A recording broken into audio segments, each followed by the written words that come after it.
Tengan ustedes muy buenas noches.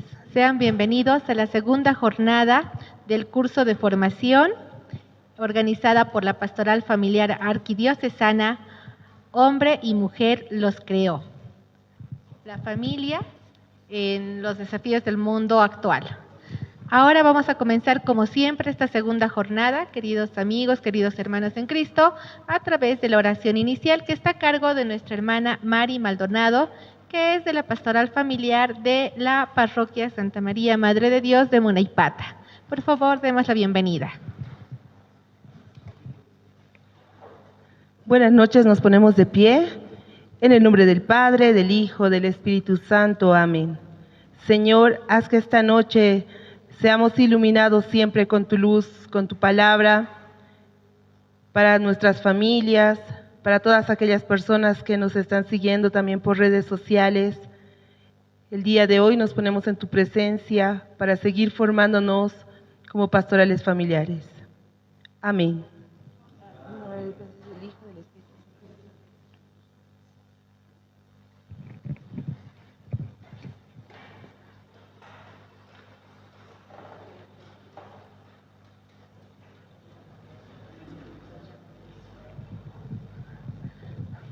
Bueno, muchas gracias. Con esta oración inicial vamos a comenzar presentando al expositor de del segundo tema, que es el caballo de Troya moderno. Está a cargo de Edgar Calderón, que es divulgador, investigador, es presidente de la Plataforma por la Vida y la Familia de Bolivia y vicepresidente del Consejo de Laicos. Tiene estudios en psicología y teología. Diplomado en liderazgo, un diplomado internacional en gestión política y democracia participativa, y el diplomado sobre ideología de género y corrientes relacionadas. Experiencia tiene como consultor en desarrollo familiar y de la personalidad y asesor de organizaciones civiles, privadas y eclesiales en temas de defensa de la familia y la dignidad de la vida humana. Un aplauso, por favor, para recibir a Edgar Calderón.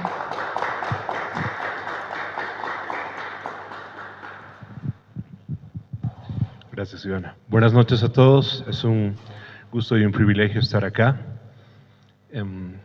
Celebro la iniciativa que tuvo Pastoral Familiar La Paz de llevar a cabo estos espacios para poder hablar sobre esos temas que son a veces tan polémicos, pero muy necesarios en su estudio, en su profundización. Y bueno, sin más prolegómenos, vámonos a examinar esa exposición que he denominado El caballo de Troya del género, peligros y engaños ocultos en el concepto de género.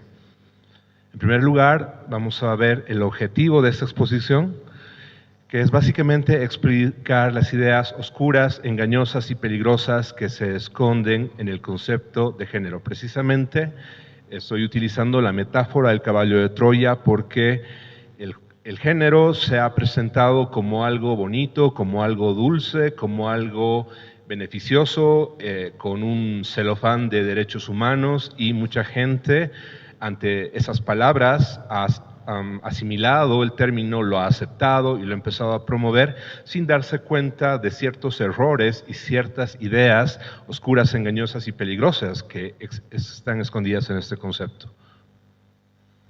Bien, vamos a hacer un pequeño diagnóstico a grosso modo de la situación de la familia. La idea básica de esta parte de la exposición es plantear la metáfora del iceberg. Como ustedes saben, un iceberg tiene dos partes. Una parte superior que está expuesta, que es de fácil acceso, de fácil identificación, pero también tiene una masa que está escondida debajo del agua y que es difícil de percibir a primera vista. En este caso, la familia y la crisis que sufre la familia, vamos a identificarla como la parte superior. Vamos a ver que existen aspectos de la crisis familiar que son fáciles de identificar, fáciles de percibir, pero existen unas raíces, unas causas de esos aspectos que no son tan fáciles de percibir y de asociar con lo que está sucediendo. Entonces vamos a intentar generar esa correlación y esa relación de causalidad, si es posible. Bien, para ello vamos a ver una pequeña cronología de lo que se ha denominado la revolución del género. Vamos a situarnos brevemente en ciertos eventos que ocurrieron a nivel mundial desde 1994. Acá vamos a centrarnos en el origen o en la aparición del concepto de género a nivel geopolítico. El término género, como vimos ayer, se fue trabajando a nivel académico, se fue desglosando, se fue estudiando, proponiendo en diversos ámbitos, pero no fue hasta 1994 cuando a niveles políticos, a nivel de la ONU, se empieza a hablar. En 1994 en el Cairo se realiza la Conferencia Mundial sobre la Mujer de la Organización de Naciones Unidas y es donde se introduce por primera vez el concepto de género. Un año más tarde, en Beijing, otra vez la ONU realiza la Conferencia Internacional sobre Población y Desarrollo y nuevamente se introduce el término género. Ya se empiezan a generar algunos cuestionamientos de qué es género, porque nuevamente es una nomenclatura que no se había usado antes y se pregunta ¿por qué? ¿Qué significa género? Y se crea toda una comisión para explicar qué es género. Y, oh sorpresa, la comisión se forma, hace su investigación y concluye que género es lo mismo que sexo. Es decir, se podía haber utilizado el término sexo sin ningún problema, pero ellos deliberadamente empiezan a utilizar el concepto de género. Bien, el año 2000, 5 años más tarde, la ONU formula lo que se denominan los Objetivos de Desarrollo del Milenio. Estos objetivos tienen un plazo de 15 años para cumplirse. Se formulan en el año 2000 y tienen hasta el año 2015 para implementarse. Son 8 objetivos y en estos objetivos ya se empieza a ver algunos temas, aunque en estos objetivos también se habla del empoderamiento de las familias, se le da un rol importante, digámoslo así, a grosso modo, a la familia, y no como va a pasar posteriormente en otra agenda que vamos a analizar en un momento más. Bien, en 2004 vamos a centrarnos en el primer país de Hispanoamérica, el primer país hispanohablante en introducir el término género en su legislación. Como habíamos visto, a nivel mundial, la ONU ya había empezado a difundir este término. Pero en 2004 España genera una ley contra la violencia de género en el gobierno del presidente Rodríguez Zapatero. Este dato no es menor y nos vamos a centrar en España un momentito para hacer una comparación de lo que está pasando en Bolivia. Así que les pido un poco de paciencia, no crean que vamos a revisar a fondo solamente España, vamos a ver lo que está pasando en Bolivia. 2009, 5 años después, en Bolivia, se genera una nueva constitución política del Estado. Y en esta constitución se introduce el término género. Está en nuestra constitución. Bolivia es de los primeros países de Hispanoamérica que introduce a nivel constitucional, con rango constitucional, con todo lo que eso implica, el término género. ¿Qué implica que tenga rango constitucional? Que todas las leyes van saliendo de manera transversal con el término género. Bien, tenemos este hito en Bolivia, 2009, la nueva constitución. Hay mucha polémica sobre cómo se generó esa constitución. Yo tengo el testimonio de una persona que participó en la Asamblea Constituyente y él me dijo que los asesores de España, los asesores extranjeros, llegaban y les regalaban camaritas digitales, que estaban muy de moda esos años, a los asambleístas indígenas, a cambio de que aprueben los artículos que se les estaba presentando. O sea que hubo mano negra y hubo cosas muy turbias detrás de esa constitución que lamentablemente introduce este término. En 2010 se genera la Ley 045 contra toda forma de discriminación y, oh sorpresa, se introduce el término género. En 2013 se genera la Ley 348 contra toda forma de violencia y se le da una connotación de género. Esta ley estaba redactada para la familia, pero a último momento se cambió el borrador y se le introdujo toda una mentalidad y un enfoque que se denomina de género y que lo vamos a analizar detenidamente más adelante. Bien, en 2015, volviendo el análisis geopolítico mundial, la ONU introduce lo que se denomina la Agenda 2030. Los Objetivos de Desarrollo del Milenio, los ODM, no se cumplen, fracasan.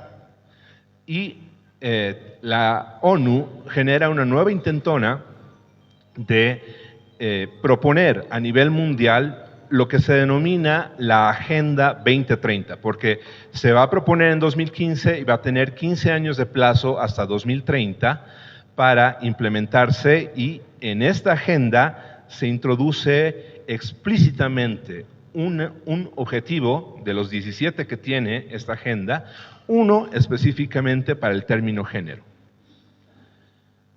Bien, ahora vamos a centrarnos en lo que se conoce, lo que se podría interpretar como la crisis familiar y como la punta del iceberg nuevamente. Este es un estudio que salió el año pasado en España. Si ustedes quieren investigar sobre lo que está pasando en la familia, van a notar que la mayoría de las universidades están censurando cualquier investigación sobre familia que tenga que ver con el rol de masculino y femenino diferenciados. Todos todos los estudios y todas las investigaciones que salen en torno a familia tienen que salir con enfoque de género actualmente, si no, no obtienen financiamiento o directamente, si es que logran ser publicadas, se bajan esas publicaciones. Hay muchos casos de eso. Bien, entonces, esta es una investigación independiente que se genera en España el año pasado y nos da los siguientes datos. Primero, la familia tiene menos miembros, un dato muy importante. Quisiera que hagamos una breve comparación con lo que está pasando en Bolivia. Hagamos un sondeo acá. La familia en Bolivia tiene cada vez más o menos miembros. Menos, ¿verdad? Estamos en una situación parecida a España. Hay cada vez menos matrimonios. ¿Cómo estamos en Bolivia? ¿Hay más o menos matrimonios? Menos, ¿verdad? Bien. Desplome de la natalidad. Cada vez están naciendo menos niños. ¿Qué información nos arrojó el censo que se hizo el año pasado? ¿Cómo está nuestro crecimiento poblacional? ¿Está alto? ¿Está bajo? Y es alarmante, ¿verdad? En un momento más vamos a ver un dato al respecto. Entonces estamos igual que España en términos de los miembros de la familia, en términos de que hay menos matrimonios y un desplome de la natalidad. Hay cada vez más mayores solos. Esta situación se está generando porque cada vez hay menos vínculos matrimoniales y los jóvenes empiezan a envejecer, llegan a la adultez, no se han casado, las mujeres no han tenido hijos, como sabemos las mujeres tienen un reloj biológico, ya no pueden tener hijos y terminan solas, criando gatos, tomando vino y llegan a la vejez y no tienen esa red de apoyo que es la familia. La familia es una red de apoyo económico, material, físico, emocional, social, educativo e incluso espiritual. Y una persona que llega a la ancianidad sola se ve con muchos problemas. ¿Y quién tiene que hacerse cargo de ese anciano que no tiene esa red familiar? ¿Quién cree? El Estado tiene que erogar muchos recursos para fundamentalmente la salud física, ¿verdad? Y cuando somos más ancianos, vienen los achaques de la edad y a las enfermedades, las dolencias, y es muy costoso sostener y cuidar a los ancianos. Lo que se está dando, y y les invito a averiguar lo que se está sucediendo actualmente bajo el término eutanasia, es que se les está invitando a los ancianos a suicidarse. Si no me creen, vean lo que está pasando en Canadá y en países como Holanda. El gobierno les está enviando una nota a los asilos, a los ancianos, indicándoles que procedan a tomar una pastillita que no les va a generar dolor y que va a acabar felizmente con sus vidas. ¿Para qué? Para que el Estado no tenga que estar sosteniendo, puesto que la crisis de la familia es una crisis política también. Bien, ¿cómo estamos en Bolivia? ¿Cómo están llegando los adultos y los ancianos a la vejez? ¿Están llegando con redes fuertes, con familias fuertes? Cada vez más solos, ¿verdad? Así que no estamos tan desiguales con España. Bien, el tema de los divorcios. Este es un tema bastante complicado de abordar porque se ha normalizado en la cultura, se ha aceptado. Es el gran elefante en la habitación que no queremos ver. Se ha normalizado la idea de que el divorcio es algo aceptable, es algo que soluciona las cosas y incluso en iglesias se ha empezado a asimilar. Si bien a nivel doctrinal no se ha cambiado un ápice en torno al tema del divorcio, la gente y los laicos han empezado a asimilar y asumir esta idea como algo aceptable. Nuevamente, este es un tema muy complicado que requiere un análisis profundo en el que no voy a entrar en este momento, pero si ustedes quieren investigar al respecto, les recomiendo que lean el libro 12 reglas para la vida del psicólogo Jordan Peterson, donde él dedica un capítulo entero a analizar todo el desastre que se ha generado a partir de la promoción del divorcio, que no es muy lejana, digamos, su aceptación y promoción a nivel histórico. Hace un siglo más o menos ya se han generado movimientos y políticas, fundamentalmente por grupos liberales, que han empezado a generar esta aceptación social. En Bolivia, si mal no recuerdo, en 1917, el Partido Liberal en Bolivia puso ese tema en su agenda. En su campaña política dijo: nosotros queremos que el divorcio sea libre. Ese es un tema muy, muy delicado nuevamente, y simplemente señalo este punto más. ¿Creen ustedes que el Estado tiene derecho de casar a las personas? ¿A quién le corresponde ese derecho? ¿Quién tiene la autoridad moral y la autoridad divina para casar a las personas? La Iglesia, ¿verdad? El Estado le ha expropiado a la Iglesia el derecho, la facultad de casar a las personas. Y ha promocionado la idea de que es el matrimonio civil el que cuenta y que el religioso es un adorno. Y después ha introducido el divorcio como una salida. Es decir, nos han vendido gato por liebre. Nuevamente, este análisis es muy delicado y requiere muchos elementos de contexto, pero simplemente les dejo este dato para que ustedes lo vayan pensando, porque realmente lo que está pasando con los divorcios es una barbaridad. En España es terrible, y en Bolivia, ¿cuál es la situación? ¿Tenemos más o menos divorcios? Cada vez más, ¿verdad? Cada vez las leyes, como decía ayer Edgar en su exposición, se están flexibilizando más para que el divorcio sea más rápido, para que hayan menos trabas. Se habla incluso hoy en día del divorcio express, que una persona puede ir y alega diferencias irreconciliables sin aclarar cuáles son esas diferencias, y el juez, el abogado, está en la obligación de aceptar eso. E incluso, si ustedes buscan en internet, se han empezado a generar fiestas de divorcio. Les preparan el pastel, los amigos se reúnen y celebran el divorcio. Nuevamente, algo que era mal visto, que era algo oprobioso incluso, actualmente ha llegado incluso a celebrarse. Bien, este es un aspecto, ¿no? La familia tiene cada vez menos miembros con todo lo que esto implica. Económicamente es muy difícil para los jóvenes comenzar una nueva familia. Por lo menos los jóvenes alegan esto. Ahora, es importante contrastar este dato con lo que ha pasado históricamente con la familia. La familia, a lo largo de la historia, ha sobrevivido escasez, hambrunas, guerras. Ha sido la única institución que se ha mantenido en pie en medio de las situaciones, de los eventos más catastróficos y más graves a nivel social, económico.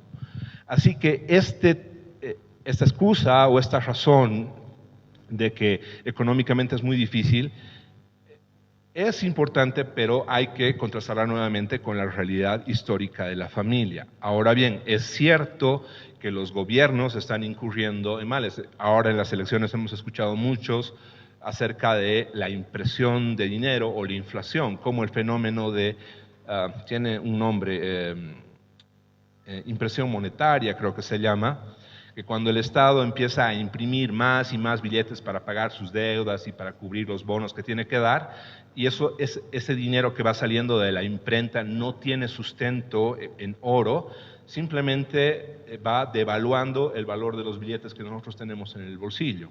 Así que es cierto que para los jóvenes es muy difícil acceder a ciertos bienes, ciertas posesiones que ayudan a tener una familia. Hoy en día muchos jóvenes no pueden soñar siquiera con tener una casa, con tener un departamento propio. Nuestros padres sí podían hacerlo y nuestros abuelos también podían hacerlo. Les costaba horrores, pero existía esa posibilidad. Actualmente, por la negligencia de muchos gobiernos, está pasando un efecto adverso, ¿no? Entonces, bien, este es otro factor. Ahora, el factor afectivo. Muchas personas heridas por rupturas de padres o familias desestructuradas. Este es un tema, nuevamente, que requiere un análisis muy amplio. Lo que está sucediendo con las familias denominadas disfuncionales es que se está generando heridas a los hijos, heridas a las hijas. Las hijas que creen sin papá generalmente tienden al lesbianismo o a irritarse contra todos los hombres en general. Y los hombres que no tienen papá, ¿saben qué les pasa? ¿Qué creen? ¿Saben cuáles son los 3 factores que predisponen a una persona a la homosexualidad? Existen 3 factores psicosociales, se denomina.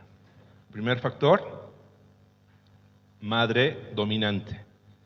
Esas madres que parecen un sargento, madres estrictas, que ponen las reglas en la casa, ese es un factor. Segundo factor, padre débil o padre ausente. El padre pusilánime, que deja que la mamá tome todas las decisiones, que se convierte en un niño más en el hogar, ese es otro factor que predispone a la homosexualidad. Y el tercer factor, que se encuentra en la mayoría de los casos de homosexualidad, es abuso sexual en la infancia. Existen muchos más factores, pero esos 3 elementos están presentes.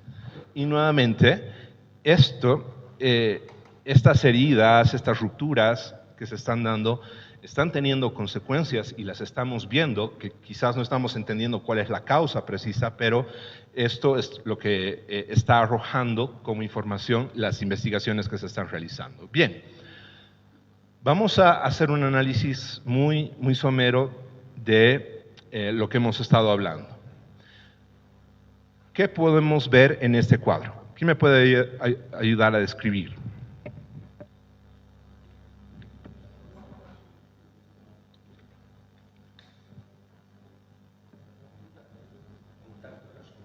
Muy bien, contacto, interacción, cercanía.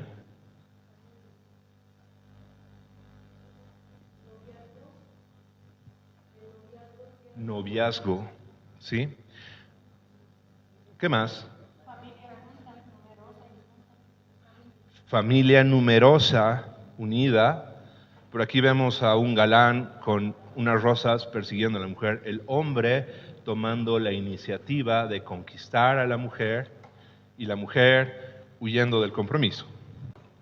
Bien, acá vemos un sistema que se generó en la civilización occidental para fortalecer la familia, para que existan más matrimonios. Un sistema de noviazgo donde el novio tenía que ser un hombre responsable, un hombre que demuestre solvencia económica, que podía mantener una familia. Inclusive, no sé, quizás algunos han participado de esto o lo han visto en sus papás.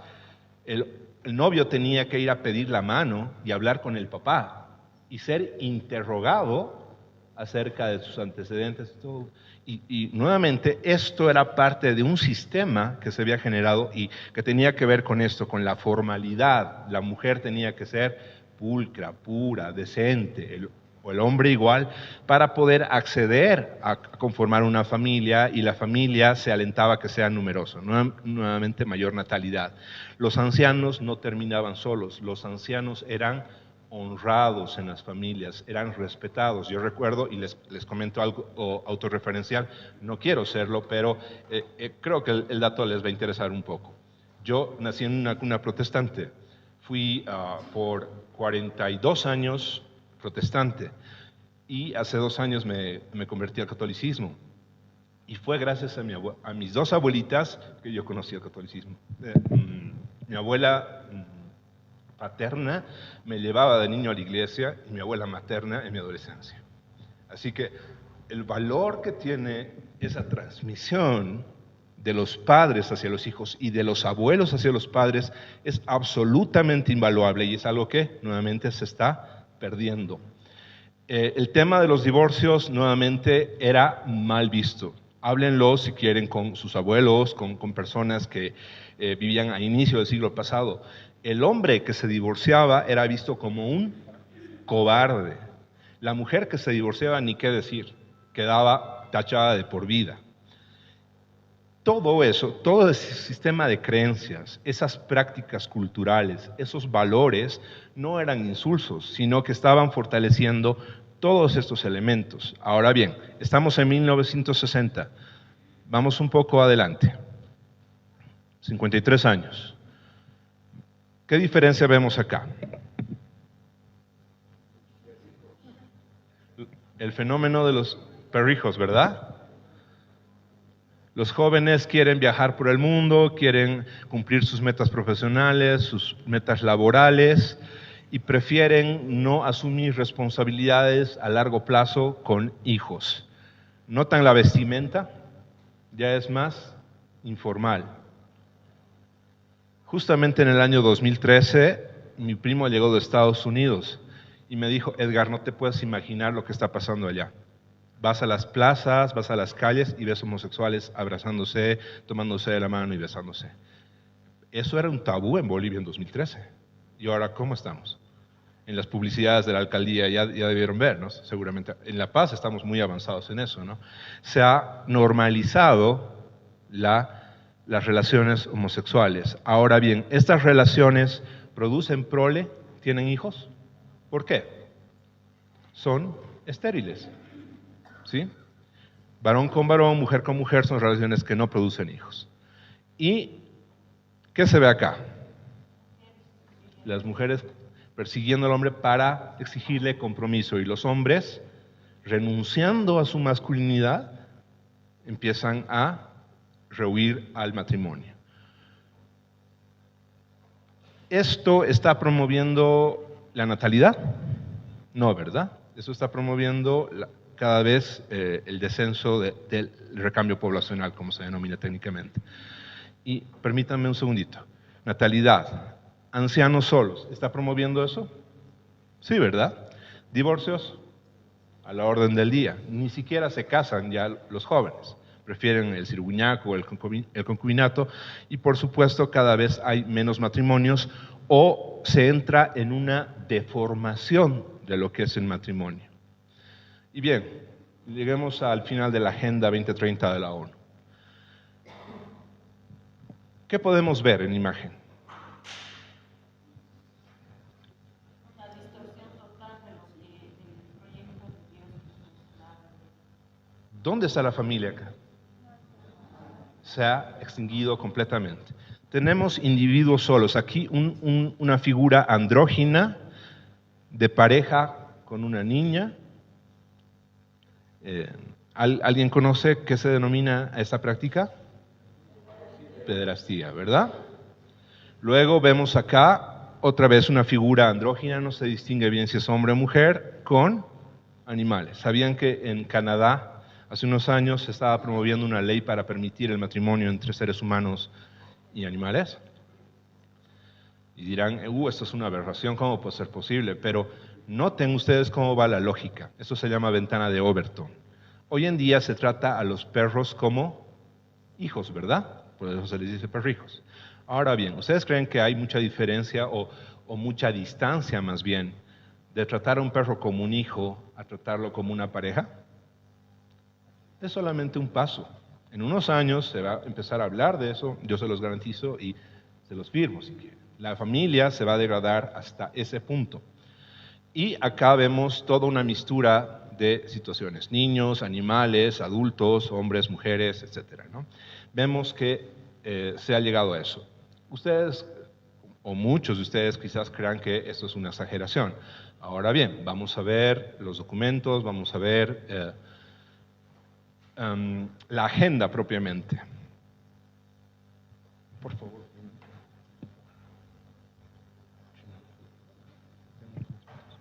Okay. Bien, ya hemos tenido un diagnóstico básico. Hemos visto una radiografía de lo que está sucediendo con la familia.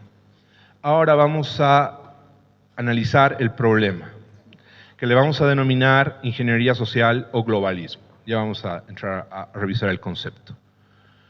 El globalismo, básicamente, es distinto de un concepto que se conoce mucho, que es globalización. Vamos a distinguirlo acá. La globalización es la reducción de todos los mercados a una integralidad global. Les parece complicado, pero es bastante simple. Es que todos los mercados a nivel mundial se vuelven un solo mercado. Yo, como boliviano, puedo estar usando un saco hecho en Perú y puedo mañana desayunar avena sembrada en Canadá. Una persona en Francia puede estar usando un suéter de lana de alpaca boliviano. Una persona en Italia puede comprar unas sandalias hechas en Bolivia. Eso es globalismo. Todos los mercados se convierten en uno y están al alcance a un clic de distancia, ¿sí? Eso es globalización. Ahora, el globalismo es un tanto distinto, es la reducción de los estados a una integralidad global supranacional. Es decir, los países, los estados, se reducen a uno solo, a un estado supranacional que los controla a todos los demás estados, ¿ya? Para que esto se dé, se requiere la fragmentación política, se requiere élites globales sin legitimidad, es decir, que existan personas que no conocemos, no hemos elegido, pero que toman decisiones por nosotros y por los países. Y vamos a ver de quiénes se trata un poquito más adelante. Esto se denomina un proceso de ingeniería social. ¿Qué es ingeniería social?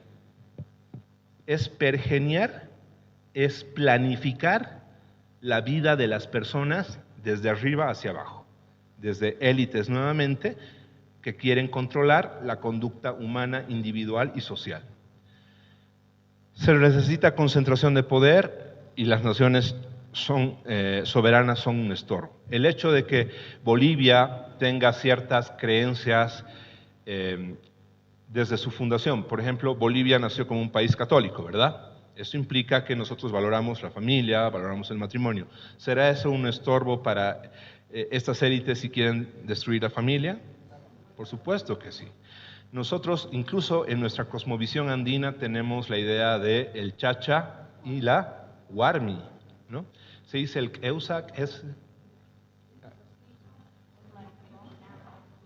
¿cuál es el término? Keusa, ¿no? El Keusa es el afeminado, el chueco, el roto, ¿no? O sea, nuestra misma cosmovisión rechaza lo que no esté acorde al binomio chacha-huarmi. Entonces, esas ideas les es un estorbo nuevamente a ciertas élites y a ciertos grupos para difundir ciertas ideas. Bien, básicamente una nación, y no vamos a entrar en análisis profundo porque quiero pasar al análisis del concepto de género, una nación tiene que ver con la identidad, con el sentido de pertenencia que tenemos los seres humanos. ¿De dónde viene el término nación? ¿Cuál será la raíz etimológica? Viene de nacer, de dónde nacemos, ¿ya? Hay otro término asociado a nación, patria. ¿Lo escucharon? ¿De dónde viene el término patria? Pater. del Padre. La patria es todo lo que nos conecta con nuestro Padre. Nuestra música, nuestra fe, nuestra lengua, nuestras tradiciones, nuestros valores, nuestra fauna, nuestra flora, todo lo que nos conecta con nuestro Padre, y entiéndase por nuestros ancestros, ¿no? Nuestros padres, nuestros abuelos, todo lo que nos han legado, eso es patria. Y esos valores, esas raíces que tenemos, les estorban a ciertos proyectos y a ciertos planes que quieren modificar la conducta social. Ya habíamos hablado de eso. ¿Qué se llama la modificación de la conducta social? Ingeniería social. Bien. Vamos a examinar un poquito esto, con la metáfora del iceberg.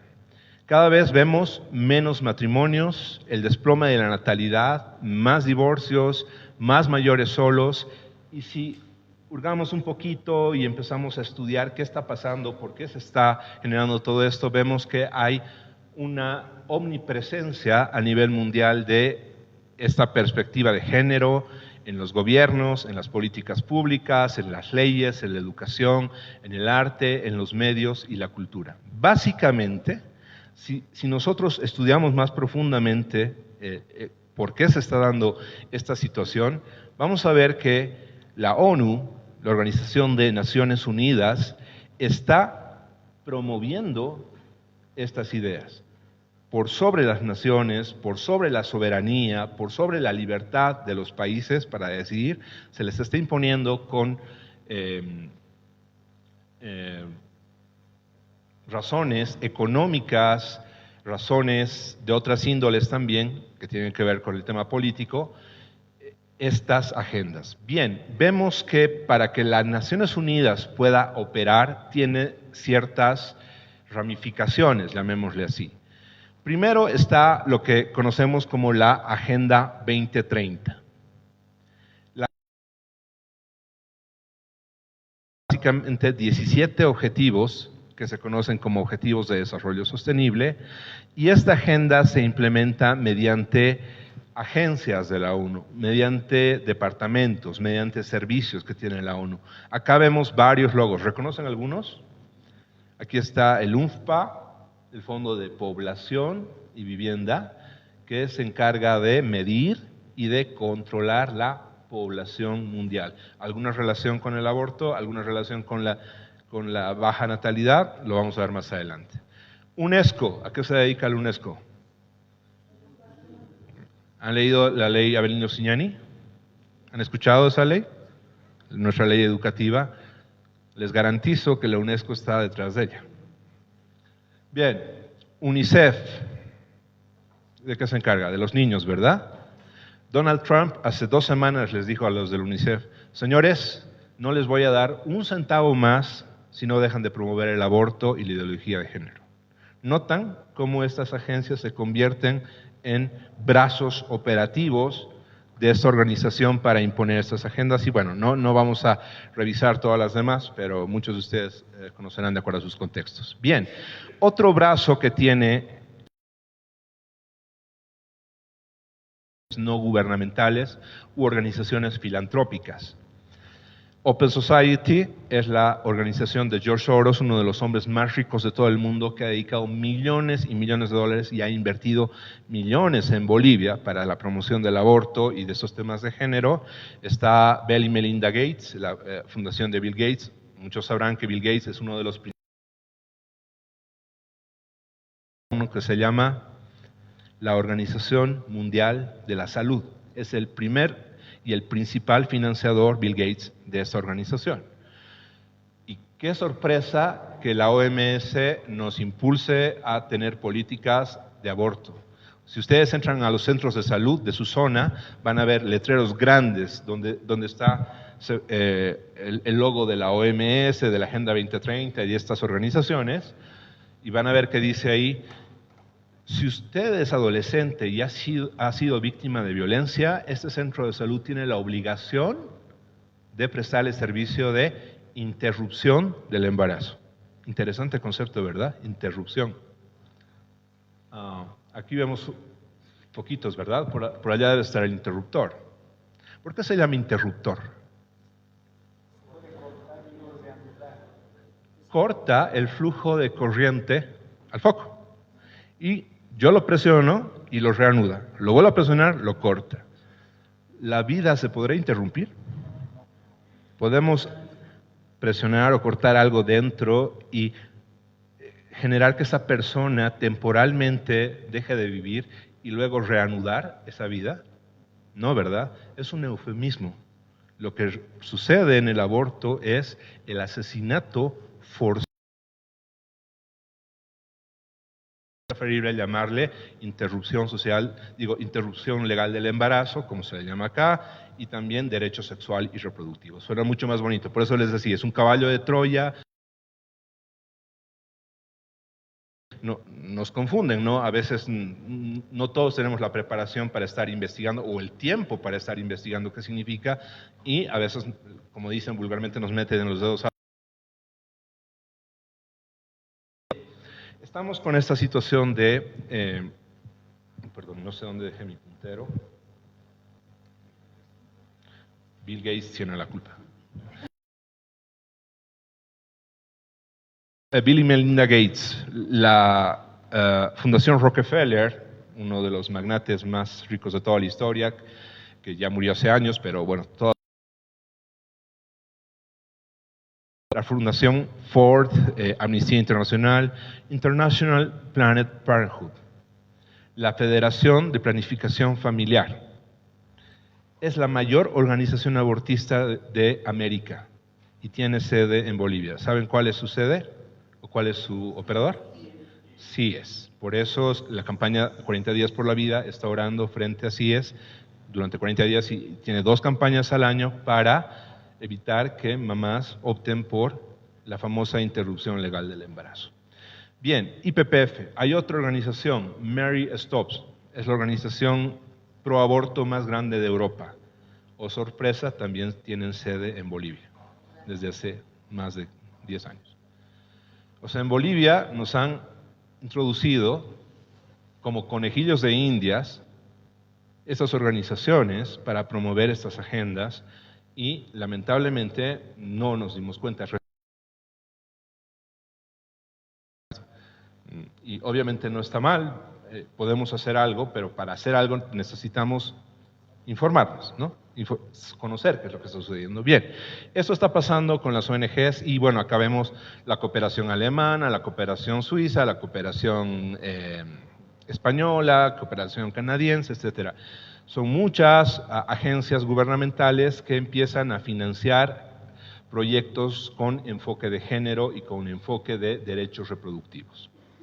Bien, esto es básicamente lo que está sucediendo desde la ONU. Vamos a dar un pantallazo muy general a los objetivos de desarrollo sostenible. Son nuevamente 17 objetivos de la ONU que se subdividen en 169 metas. Aquí están los 17 objetivos desglosados por categorías. Hay categorías relacionadas al planeta, a la prosperidad económica, a la paz mundial, a las alianzas, pero nosotros nos vamos a enfocar en los objetivos que están abocados a las personas. Y nos vamos a abocar a 3 objetivos puntualmente. Podríamos hacer un análisis profundo, y de hecho ya se están haciendo análisis de todo el desastre que están generando tiempo y de enfoque. Nos vamos a abocar a identificar qué está pasando con estos objetivos. Salud y bienestar, el objetivo número 3.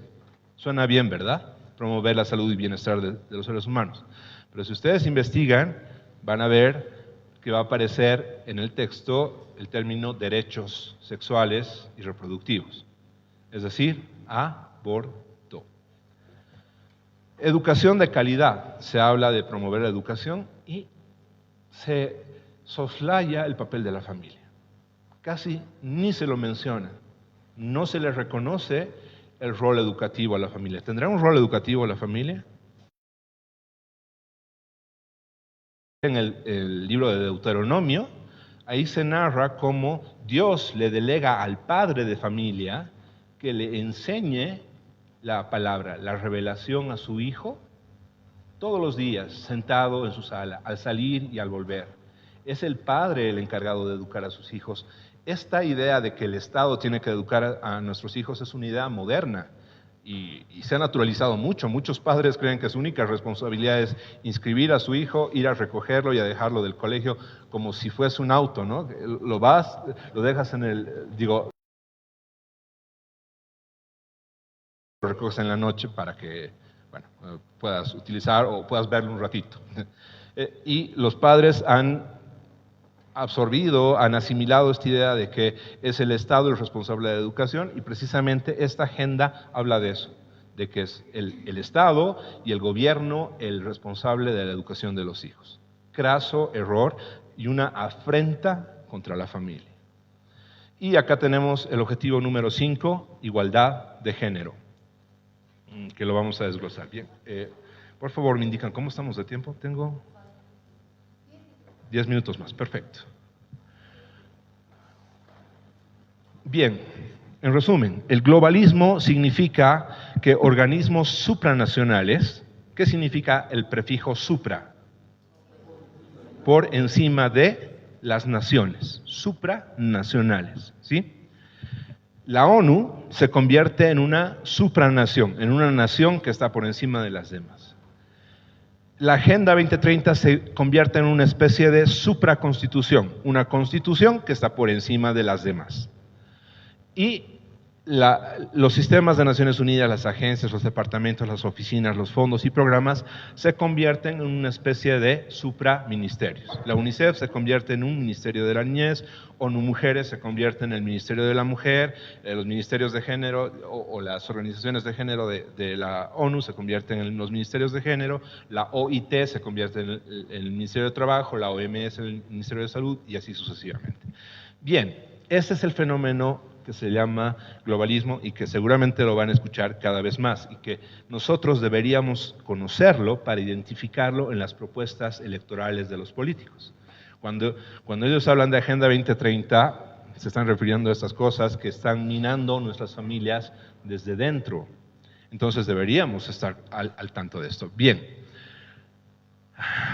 le vamos a poner el cherry a la torta, ¿ya? ¿Lo ubican a ese señor?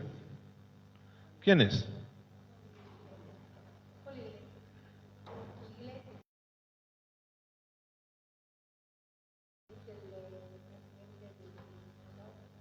Ok, es el representante del UNFPA, del Fondo de Población y Vivienda. Él es, su nombre es Pablo Salazar Canelos, ¿ya? Y después del censo del año pasado que generó tanto escándalo, del que ya hablamos hace un momento, él dijo algo bien interesante. La tasa de fecundidad es baja, dijo lo siguiente: esta baja es un indicador de avances de género en la sociedad boliviana. El hecho de que cada vez nazcan menos niños es un reflejo del éxito de las políticas de género en Bolivia. Como dicen los abogados, a confesión de partes, relevo de pruebas. Antes nos decían conspiranoicos a quienes hablaban. La Agenda 2030 tenía el propósito de reducir la población mundial, pero ahora ya ni lo ocultan, lo dicen abiertamente. Bien, no vamos a entrar en el análisis de esto, vamos a enfocarnos en estos últimos minutos en un concepto importante. Ya ayer hemos hablado de la familia, ayer se ha hablado del contexto filosófico, del contexto ideológico, ahora hemos visto un poquito del contexto político, de cómo se ha generado, se ha producido esta promoción de este término o esta terminología, estas tesis de género, y ahora vamos a explorar el concepto. Es algo sumamente importante que tenemos que tenerlo en mente y tenemos que tenerlo claro, para que entendamos de qué estamos hablando cuando nos referimos a ideología de género y podamos explicarlo en el colegio de nuestros hijos, en nuestro trabajo, a nuestros amigos, a nuestra pareja, etcétera. La ideología de género es un conjunto de ideas anticientíficas que con propósitos políticos autoritarios desarraigan a la sexualidad humana de su naturaleza para explicarla exclusivamente desde la cultura. Atentos, la ideología de género es un conjunto de ideas anticientíficas. Una ideología básicamente es una idea que se asume como verdad. No se la contrasta con la realidad. La ciencia es una herramienta que nos ayuda a examinar si algo es verdadero o no. Por el método experimental, hay varias maneras, varios caminos que nos ofrece la ciencia para probar si algo es verdadero. Recordemos el concepto de ciencia. Ciencia es un conjunto de conocimientos sistemáticamente estructurados de los cuales se deducen leyes y principios generales. Esas leyes y principios generales son verdades o aproximaciones a la verdad. ¿Por qué se habla de que es anticientífica la ideología de género? Porque nuevamente son ideas que no se han contrastado. Ejemplo, la sexualidad es una construcción social. Los hijos los deben bombardear todos los días o regularmente con estos conceptos. En la universidad es el pan de cada día, ¿no? La sexualidad es una construcción social. Esa es una idea que no es una construcción social. Tiene elementos sociales, pero es una realidad biológica inmutable. Entonces ahí se cae en el análisis científico e incluso en el análisis filosófico del concepto de género.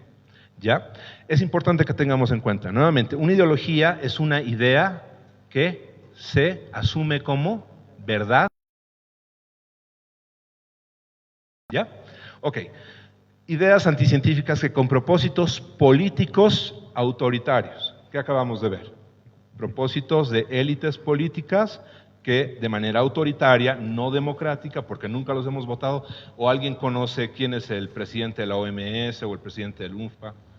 Lo ignoramos completamente, ¿verdad? No son gente que haya honestamente pedido nuestro voto, que haya dicho, yo quiero hacer esto por ustedes.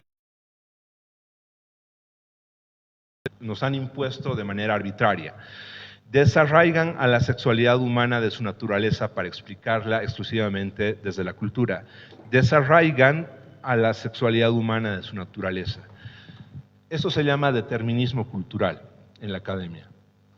Creer que la cultura lo es todo, que nosotros somos hijos de nuestra cultura, que lo único que podemos hacer nosotros es asimilar y aprender lo que nos enseñan nuestros padres que tenemos que hacer como varones y como mujeres. Esto es una gran falsedad. Si bien nosotros aprendemos elementos culturales de nuestra sexualidad, nuestra vestimenta, por ejemplo, esto es una convención cultural, que los varones nos vistamos así, que las mujeres usan faldas, son convenciones, pero hay elementos de la sexualidad que nuevamente son inmutables, son fisiológicos, son genéticos, cromosómicos, que es absolutamente normal que nos enseñen como aspectos que no varían y que nos ayudan a vivir una vida. Explicar exclusivamente desde la cultura la sexualidad. Espero que el concepto se haya entendido. Vamos a verlo ahora en los últimos minutos en práctica con unos diagramitas. Básicamente la ideología, grupos opresores, grupos oprimidos y un sistema que está detrás de ese sistema o de esa estructura, que es, en este caso, está siendo ilustrada por una jerarquía triangular. Bien, para la ideología de género existe un grupo opresor, que son los hombres. El hombre es un potencial feminicida, un potencial violador, un potencial golpeador de mujeres, ¿no? Es realmente visto como el enemigo natural de la mujer. Tiene actitudes misándricas, machistas, tiene el patriarcado interiorizado dentro de sí. Por eso es un opresor. La historia es un ser de luz que no puede cometer errores, no puede ser violenta, solamente así por parte del hombre. Y es lo que se describe, ¿no? A lo largo de la historia, la mujer ha sido subyugada a trabajos caseros, a trabajos del hogar, como si criar ciudadanos de bien fuese algo que no tiene valor, ¿no? Pero bien, esa es la lógica, esa es la idea que nos han vendido. La mujer es la oprimida, el hombre es el opresor y el sistema se llama patriarcado, el sistema de opresión. Esa es una de las tesis del género. La segunda tesis, la heteronormatividad. El opresor es el heterosexual, tanto el varón como la mujer. El sector oprimido son los homosexuales o las supuestas diversidades sexuales. Y el sistema nuevamente se llama heteronormatividad. Eso es importante que lo comprendamos. Desde este punto de vista, si nosotros queremos enseñar a nuestros hijos que ser varón, hombre, macho, o quizás el término ya está demasiado estigmatizado, hombre proveedor, hombre fuerte, hombre líder. El hombre, su rol como esposo, como padre, tiene que ser borrado, porque es un opresor. Y lo propio, que está bien ser ama de casa, que está bien dedicarse a los hijos, es vista como una tonta, una esclava, una persona que ha interiorizado el machismo. Eso es lo que habla María Galindo, entre muchos otros feministas, ¿no? Entonces, es importante que comprendamos esto. Heteronormatividad, el heterosexual es el opresor y el oprimido es el que no es heterosexual, ¿no? Bien, y para finalizar,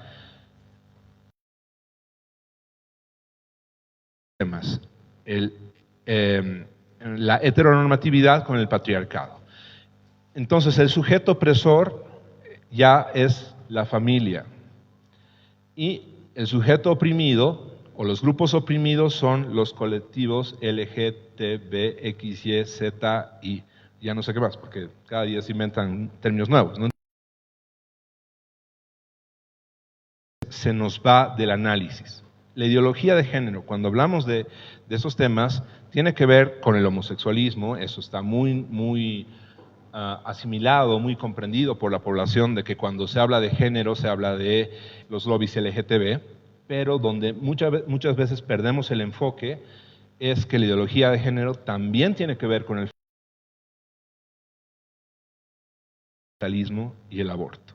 El día de mañana vamos a dedicarnos a analizar la dignidad de la mujer y cómo estas dos ideologías del ser humano han ido ofreciéndole a la mujer la tentación de el empoderamiento. A título de empoderamiento la han masculinizado, copia del hombre, y a título de deconstrucción al hombre lo han feminizado. Lo han vuelto más delicado, más sensible, más llorón, más depresivo, más ansioso, y eso está generando todo un caos a nivel social. Mañana lo vamos a ver con más calma y por supuesto vamos a ver el lado positivo también de esto. Eso se nos ha pedido enfáticamente. Hemos visto una radiografía que nos produce a veces un poco de dolor, ¿no? Lo que está sucediendo, pero es importante cuando vamos al médico que el médico nos diga la verdad, ¿no? Ver el diagnóstico a veces duele, ver el tratamiento duele más todavía, pero una vez que recuperamos nuestra salud podemos vivir con esperanza, vivir con alegría y tranquilidad. Y lo bueno, la buena noticia es que tenemos una solución y que la solución no es un invento de la ONU, no es un invento de un conjunto de sabios, está en las Escrituras, está en la revelación, está en la doctrina de la Iglesia, está también en la ciencia, en la filosofía, así que tenemos muchas herramientas y podemos echar mano de ellas. Así que, bueno, muchas gracias por su atención, espero que les haya gustado la exposición.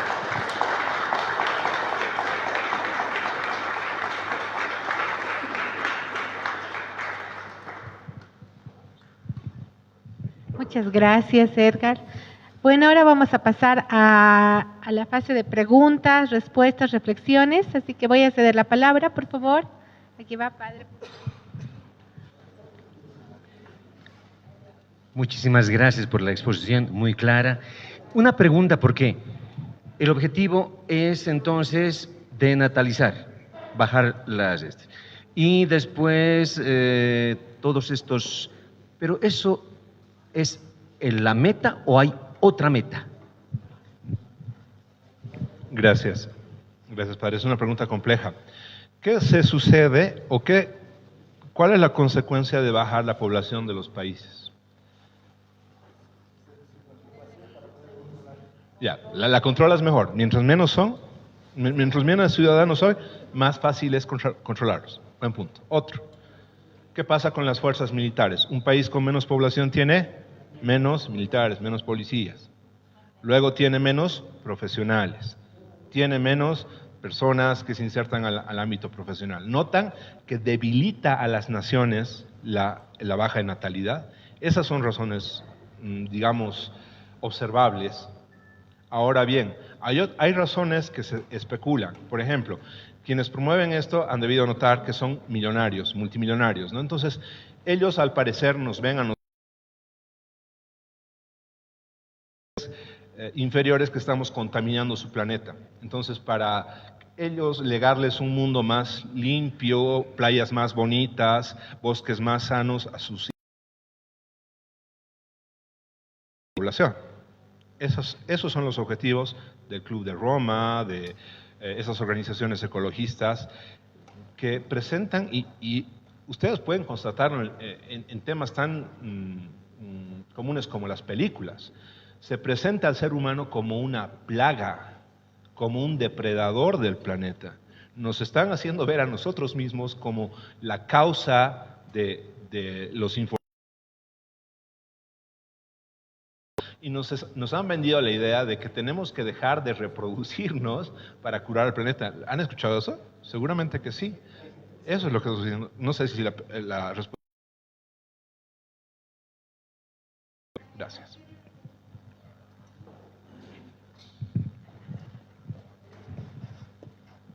Buenas noches. Sé que no tiene mucho que ver, pero sé que tú podrías explicarlo mejor. El tema sobre todo de IPPF que está acá, ellos son los que se dedican a hacer el tema de inseminación artificial, hasta donde yo sé, e inclusive vi y todo propagandas para el tema de las células madre. ¿Podrías explicarnos para ampliar ese conocimiento que tampoco es cristiano?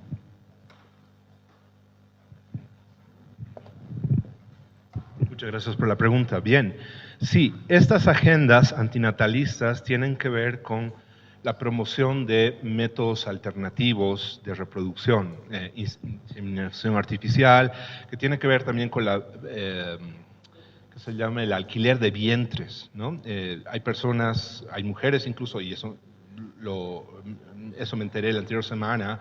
En Bolivia hay mujeres jovencitas que le están vendiendo sus óvulos a mujeres que ya han pasado el tiempo límite de reproductividad, y ese tipo de prácticas que antes se podrían haber considerado una aberración, hoy en día se están volviendo cada vez más comunes. Y estas organizaciones, por supuesto, están vendiendo un montón de sistemas reproductivos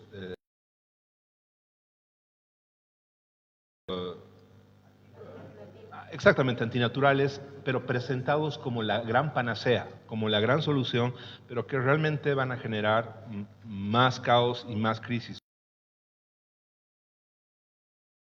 Estudio, pero les invito a investigar qué pasa con los hijos de madres solteras, porque muchas mujeres están optando por criar a sus hijos solas, y esos sistemas le están diciendo a la mujer: ok, ten tus hijos, críalos tú, empodérate tú, el Estado te va a brindar el bono Juancito Pinto, te va a brindar los bonos que necesitas para criar a tus hijos, y tú vas a poder ser una mujer exitosa y el Estado te va a criar a tus hijos, ¿no? Entonces, hay que tener mucho cuidado con esto. Sobre el tema técnico puntualmente de cada uno de estos métodos contraceptivos, de esas herramientas, se podría abundar. Yo les invito a visitar la página de Vida Humana Internacional, que es una organización católica que se dedica a exponer y a informar a la población de manera profunda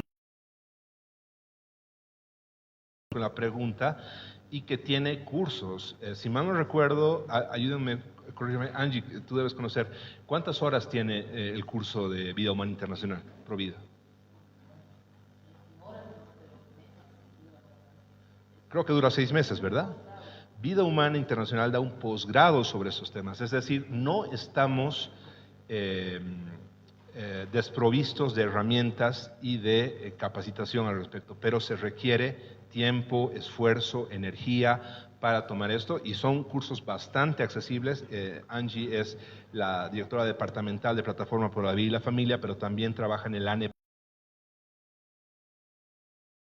VIH, así que si ustedes gustan pueden contactarla a ella para poder obtener más información. Me encantaría poder abundar más sobre eso, pero son temas técnicos que por el momento me exceden.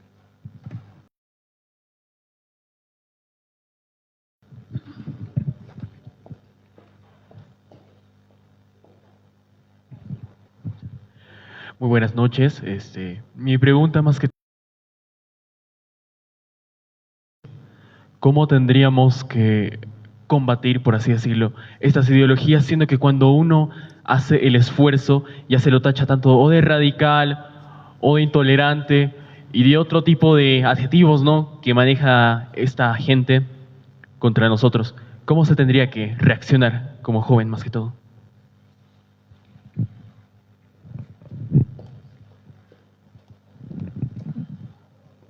Bien, muchas gracias por la pregunta.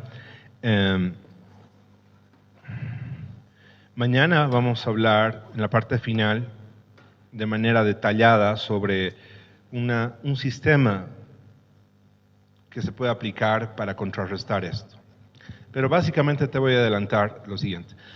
Esta lucha se puede dar de arriba hacia abajo o de abajo hacia arriba. Es decir, desde las élites políticas hacia los sistemas culturales, los ministerios, las comunidades, las sociedades, las familias, o desde abajo, desde el individuo, su pareja, sus hijos, su familia nuclear, su familia extendida, su comunidad, su trabajo, su escuela. No sé si se está entendiendo la lógica.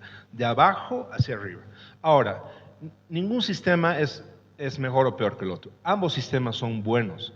Nosotros votando, por ejemplo, como lo hemos hecho en las elecciones, podemos elegir a buenos políticos. Por ejemplo, Milei y Trump, el presidente de Argentina y el presidente de Estados Unidos, han elegido apartarse de la OMS. Ya no la financian y ya no permiten que la OMS les imponga agendas.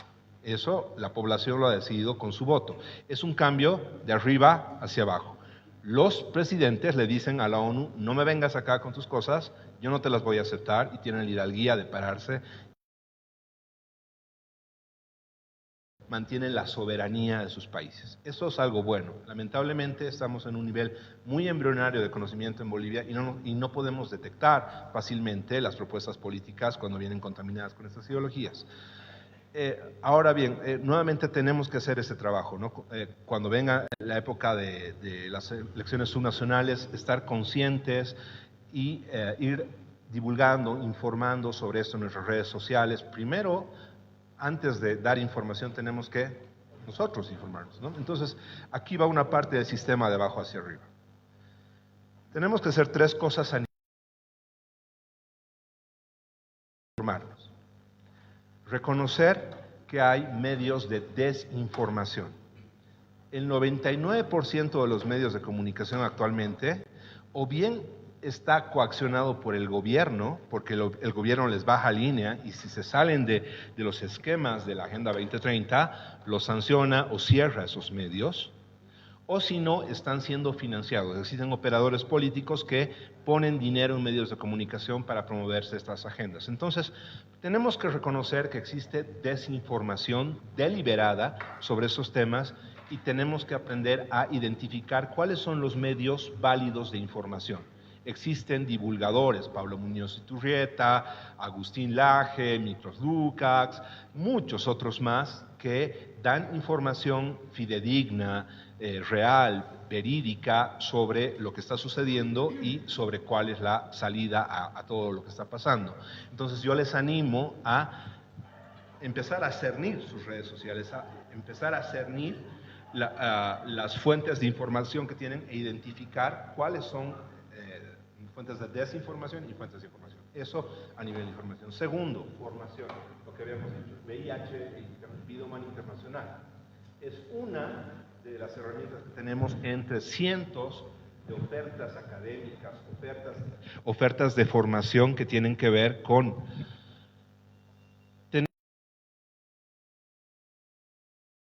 no se trata de simplemente leer un día algo y dejarlo o leer una semana, sino permanentemente estudiar conceptos, comprender qué está pasando con la identidad masculina, qué está pasando con la identidad femenina, qué está pasando con la sexualidad, de qué se trata realmente el tema del aborto, cuáles son las consecuencias, qué es el síndrome posaborto. Eso requiere una formación.